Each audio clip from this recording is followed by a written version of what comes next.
ഞാനിതെൻ്റെ second time വീട്ടിൽ തന്നെ clay ഉണ്ടാക്കി നോക്കുന്നേ. ആദ്യം കുറച്ച് മണ്ണെടുക്കുക, എന്നിട്ട് അത് ഇതേപോലെ ഒരു ബക്കറ്റിലോ പാത്രത്തിലോ ഇട്ട് കുറച്ച് വെള്ളം ഒഴിച്ചിട്ട് ഒരു കമ്പെടുത്ത് നന്നായി ഇളക്കി കൊടുക്കുക. ഇത് നമ്മളെ മണ്ണൊന്ന് പൊടിഞ്ഞ് വെള്ളത്തോട് അലിഞ്ഞ് ചേരാൻ വേണ്ടിയിട്ടാണ്.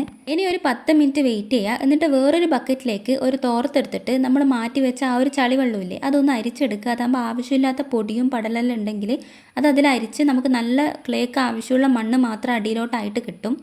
ഞാൻ 2 പ്രാവശ്യം അരിച്ചു കൊടുക്കുന്നുണ്ട്. ഇനി നമ്മൾ അരിച്ചെടുത്ത് കിട്ടിയ ആ ഒരു മണ്ണ് കിഴി പോലെ കെട്ടിയിട്ട് അതിലുള്ള വെള്ളം ഒന്ന് ഇറ്റ് വീഴാനായിട്ട് വെയിറ്റ് ചെയ്യുക. ഇനി അത് ഏകദേശം ഡ്രൈ ആയി കഴിഞ്ഞാൽ അത് തുറന്നിട്ട് അതൊന്ന് ജസ്റ്റ് പരത്തി വെച്ച് കൊടുക്കുക. ആ ഒരു തോർത്തിൽ തന്നെ പരമാവധി വെയിലത്ത് ഡയറക്റ്റ് വെക്കാണ്ട് ശ്രദ്ധിക്കണം. വെയിലത്ത് വെച്ചിട്ടുണ്ട് എന്നാണെങ്കിൽ അത് നല്ല കട്ടയാവാൻ ചാൻസ് ഉണ്ട്. അൻ്റെത് വെള്ളമൊന്ന് ഡ്രൈ ആവാൻ വേണ്ടിയിട്ട് ഒരു ദിവസത്തെ കൂടുതൽ എടുത്തിട്ടുണ്ട്. ചിലപ്പോൾ മഴയെല്ലാം ആയതുകൊണ്ടായിരിക്കും. ഇനി നമ്മൾ ഈ ഫൈനൽ ക്ലേ ഒരു എയർ ടൈറ്റുള്ള ബോക്സിലോ അല്ലെങ്കിൽ പ്ലാസ്റ്റിക് കവറിലോ ആക്കി മാറ്റി വെക്കുക. അപ്പോൾ അത്രയേ ഉള്ളൂ ക്ലേൻ്റെ പരിപാടി. ഇഷ്ടപ്പെട്ടാൽ ലൈക്ക് ചെയ്യാനും സബ്സ്ക്രൈബ് ചെയ്യാനും മറക്കണ്ട. അപ്പോൾ അടുത്ത വീഡിയോ കാണാം. ബൈ.